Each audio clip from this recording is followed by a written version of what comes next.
অপচয় রোধ সহ বিভিন্ন দিক বিবেচনায় গেল বছরের শেষের দিকে সব ধরনের গ্যাস ও বিদ্যুতের দাম বাড়ানোর প্রস্তাব করে বিতরণকারী প্রতিষ্ঠানগুলো। প্রস্তাবে সব ধরনের গ্যাসের দাম গড়ে 40% বাড়ানোর কথা বলা হয়। অপরদিকে বিদ্যুতের পাইকারি দাম গড়ে 18% এবং খুচরা পর্যায়ে তা 17 থেকে 25% বৃদ্ধির প্রস্তাব করা হয়। দাম বাড়ানোর প্রস্তাবের উপর গেল ডিসেম্বরে গণশুনানি হবার কথা থাকলেও তা করতে পারেনি রেগুলেটরি কমিশন। অবশেষে দিনক্ষণ ঠিক করে এনেছে কমিশন। 20 জানুয়ারি থেকে বিদ্যুৎ এবং 2রা ফেব্রুয়ারি থেকে গ্যাসের দাম বাড়ানোর প্রস্তাবের উপর গণশুনানি শুরু হবে। বিদ্যুতের বাল্ক এবং অর্থাৎ পাইকারি এবং খুচরা দুটো ক্ষেত্রেই 20 থেকে 25 এই সময়ের মধ্যে সকল গণশুনানি অনুষ্ঠিত হবে। আর ফেব্রুয়ারির 2 তারিখ থেকে 5 তারিখ পর্যন্ত এই সময়ের মধ্যে গ্যাস সেক্টরের যে ইউটিলিটিগুলো আছে তাদের আমরা গণশুনানি করব।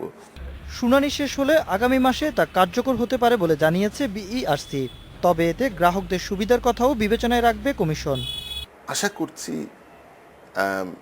আমরা ফেব্রুয়ারির প্রথম সপ্তাহে এটাকে কার্যকর করতে পারবো। আমরা এমন কোনো সিদ্ধান্ত নেব না যেটা ভোক্তাদের স্বার্থ পরিপন্থী, এমন কোনো সিদ্ধান্ত নেব না যেটা আমাদের অর্থনীতির স্বার্থের বিরুদ্ধে, এমন কোনো সিদ্ধান্ত নেব না যেটা সমাজে কোনো ধরনের বৈষম্য সৃষ্টি করবে। সর্বশেষ গ্যাসের দাম বাড়ানো হয় 2009 সালের আগস্টে, আর বিদ্যুতের খুচরা দাম বাড়ে গেল বছরের মার্চে। Ashraf Alam, independent news, Dhaka.